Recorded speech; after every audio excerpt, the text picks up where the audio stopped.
guys, ayan, naalis na tayo guys. Punta tayo ng client. Uulan. So, ingat-ingat tayo sa bagyong O1.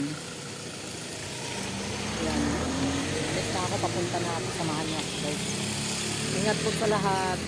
So, ayan guys, nandito na ako sa aking client. Nakakainis kasi naiwanan ko pala yung pera ko. Bumalik na naman ako sa bahay. Kaya nagdoble yung pamasahe ko. Binayaran ko ng 60. Hindi pa ako kumita. Nag-ano na ako. So ayan, dito na ako mag-upya. May magpapagpagod. And the Philippine College of Physicians specializes in skin, hair, and nails.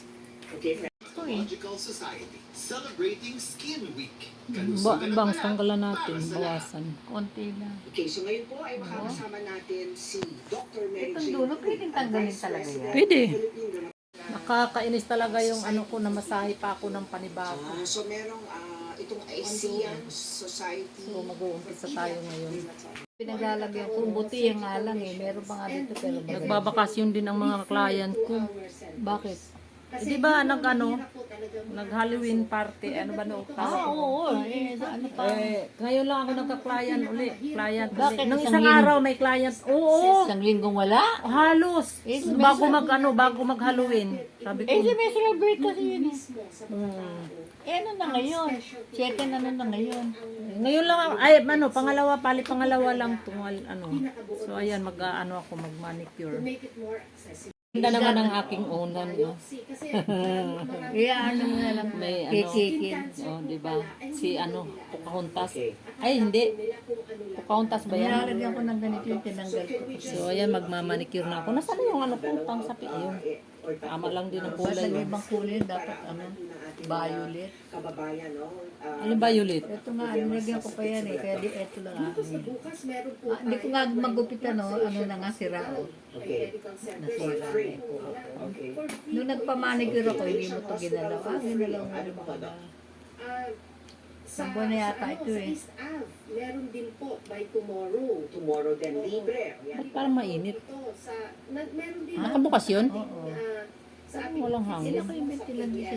Hindi na Libre. sa Barangay Pinyahan. Naka ano yung damit ko eh. Nagreklamo talaga mainit. Meron sa'yo. Okay, Doc. Ayan na, okay na yan. Mahina lang. Okay na. Schedule, kung gusto niyo pong makita, nasa website po ng Mahina. Philippine Dermatological Society. Pero Makikita po mahanga natin. naman. Libre pong gamutan, no? At libreng gamot at servisyo makukuha po natin. Ang Philippine Dermatological Society kasama ang Department of Health ay talagang isinusulong ang National Skin Disease Detection and Prevention Week o Skin Week. Ito po ay Hindi isang naman advocacy bumabaha para sa po lugar. sa inyong lahat. Walang baha doon. Hindi naman bumabaha. Inaayos yung daan doon sa Saan? magmula sa Husipa hanggang doon sa That mga sira. Kasama ang Ganun. Department of Health ay ipinakikilala ang National Skin Disease Detection and Sira siya? Prevention Week o Skin Week. Sira yung mga kalye. Mula noong taong 2000, masikip yata kaya Pinaluluwagan. pinalaparan. Lalagyan na may drainage. Ganun. para sa pagtapaguyod ng Sa ano niya, homeowner association yan, di ba? Oo. at edukasyon sa buong Mga bansa. kurakot din naman. So yan guys, mamaya na tayo magmaman. Oo nga, ako naman minsan. So ayan, tuloy muna ako ng gupit, hindi muna kanyang buhok daw muna ang gugupitan. Kasi nga, gusto ko pag nagdala ko ng gamit ko, lang,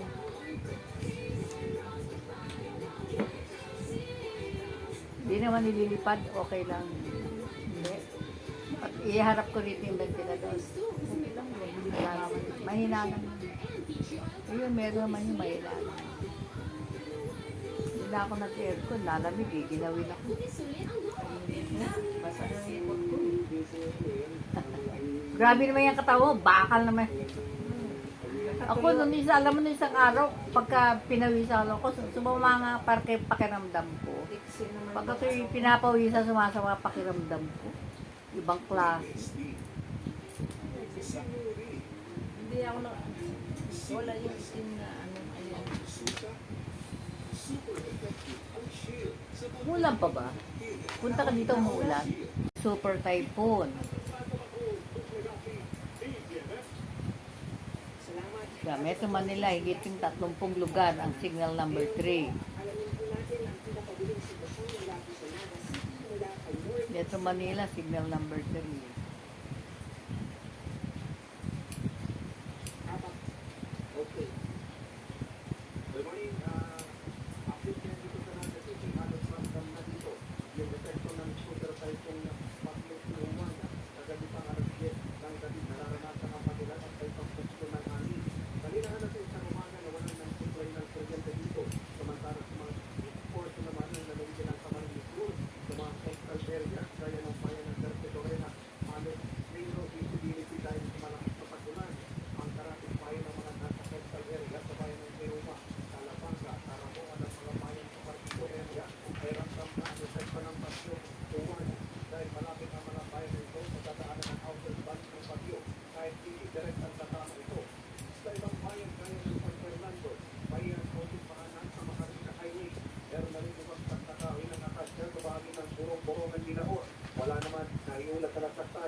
Bicol, correspondent naman siya. Sa gitna ng kalsada, samantala, dito sa Naga City, kahapon pa, Naga. ang mga hotel dahil karamihan sa mga residentes dito ay may trauma na noong nakaraang taon sa Bagyong Christine. Patuloy naman ang monitoring ng lokal na pamahalaan ng Naga sa mga evacuation centers, lalo na sa mga barangay at kagabi pa. Namigay na ng pagkain ng city government sa 27 barangay ng Naga para sa mga evacuees sa hapon pa ng hapon. Basta ang mga evacuees sa mga evacuation center dito sa Naga. Samantala, puno na rin ng mga evacuees ang city hall at naglagay ng mga butcher nurses ang lokal na pamahalaan. Sa mga oras na ito dito sa Naga City, ang malakas ng pagbusto ng hangin at ulan. Mula dito sa Naga City, Norris Daniel para sa PAMM. Salamat, Norly. Ngayon po ay balikan natin si Radyo Patrol Christian Yosores. Dok Lumisa, nagpatupad na muli ng preemptive evacuation ang lokal na pamahalaan ng Talisay City, Cebu. Silang paghahanda sa inaasahang epekto ng bagyong Juan. Ayon kay Talisay PDRRMO Head Alvin Santillana, pinabisuhan na ang mga residente, lalo na yung mga nakatira malapit sa Mananga River, na umakulong kasagsagan ng pananalasa ng bagyong Tino. Pinag-iingat din ang mga residente dahil sa bansa na po'y tumaas ang tubig sa ilog kapag nag-high tide.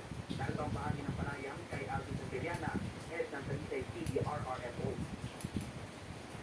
Magsilikas na muna, move to higher grounds.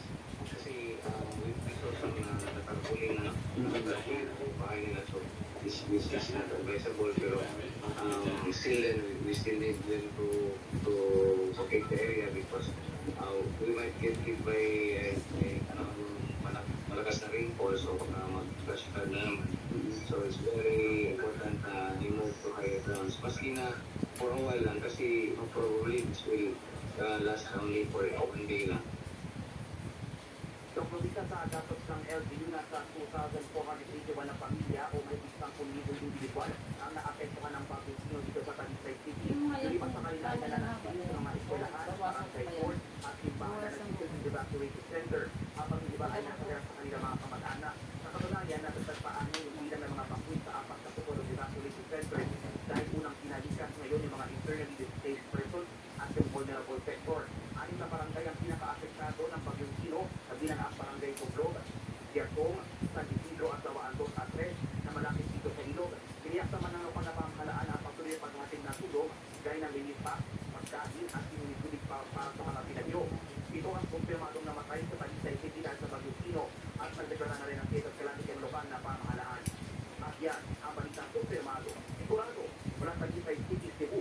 Ito ang Radyo Patrol, Mr. Nagore, DZMM. Maraming salamat, Christian Yosores. Basta may nangyari, nakareport agad sa DZMM. Radyo Patrol sa Instreta.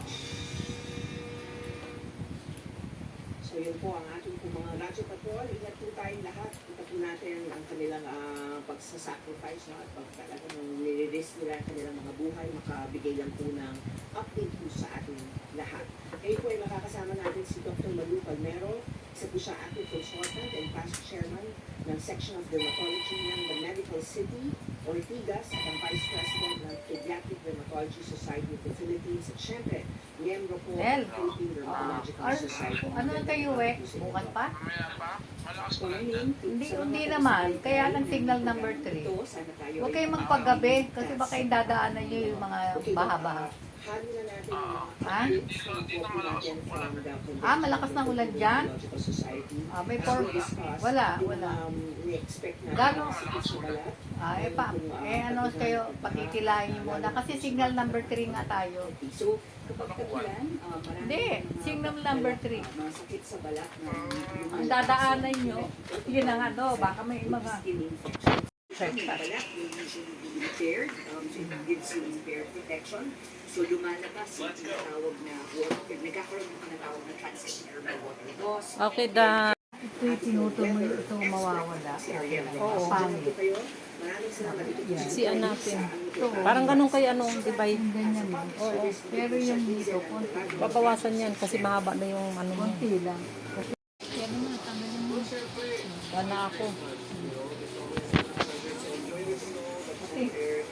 Continue kami sa pag-manicure. Maraming salamat sa inyong lahat. Ingat po tayo sa mga bagyo dahil umuulan, ang lakas ng ulan. Hagard ang mukha ko.